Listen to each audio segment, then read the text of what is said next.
भाजपा नेता दिलीप घोष ने कहा, रामनवमी के पहले राज्य में अशांत माहौल बनाकर हिंदुओं को घरों में बंद करने की साजिश रची, जो नाकाम साबित हुई। अशांति के बावजूद हिंदू बड़ी संख्या में रामनवमी मनाने के लिए घरों से निकले। ममता सरकार यहां बांग्लादेश जैसे हालात बनाने में मदद कर रही है। अगर उनका दावा है कि उपद्रवी बाहरी है तो उन्हें पकड़ा क्यों नहीं जा रहा। रामनवमी के पहले से ही पूरा बंगाल में उत्तेजना फैलाना, भय का वातावरण बना करके हिंदू को घर में बंद करने की जो साजिश रची थी वो सफल नहीं हुई।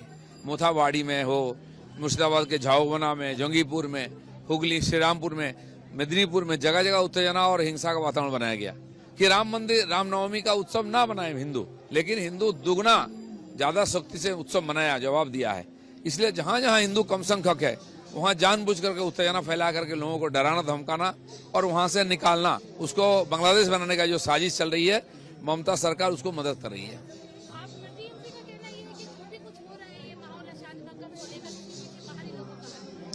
बाहरी का हो कि अंदरूनी हो, पुलिस क्या कर रही है? पकड़ के दो को लाए ना, कौन बाहरी है। ये बार बार बोलना बाहरी है, बिहारी है, ये नाटक क्यों है? अगर बांग्लादेश से आया तो बांग्लादेश के लोगों को पकड़ो, बिहार से आया तो, झारखंड से आया तो उसको पकड़ो। पुलिस क्या कर रहा है? आरोप लगाना सरकार का काम नहीं है। निर्णय लेना और कार्रवाई करना ये राज्य सरकार का काम है, वो नहीं करती है। अगर इनके लीडर बॉबी हाकिम बोलते हैं कि बाहर तो नहीं गए, बंगाली बंगाल में ही है, वो खुश होंगे क्या? बंगाली बंगाल छोड़कर चले जाएं, या दुर्गा पूजा, काली पूजा बंद हो जाए, नववर्ष बंद हो जाए, होली बंद हो जाए, वहाँ क्या खाली अजान नमाज चलेगा और ईद मुहर्रम चलेगा? बांग्लादेश बनाने चाह रहे हैं, यही तो हम बार बार बोल रहे हैं। यही साजिश चल रही है, बंगाली को बंगाल से निकाल करके उसको बांग्लादेश बनाने का साजिश चल रही है।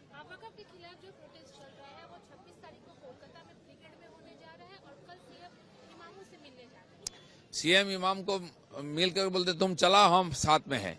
ईद के नमाज में वही बोली थी, वो उसी का नतीजा वो है। और वो चाह रहे हैं कि जो ग्रेट कलकत्ता किलिंग हुआ था 46 में 30,000 हिंदू को काटा गया था, उससे बड़ा हादसा होगा और आधा हिंदू भाग जाएंगे और जो रहेंगे वो चुनाव में भाग नहीं लेंगे, उनका ये राज चलेगा।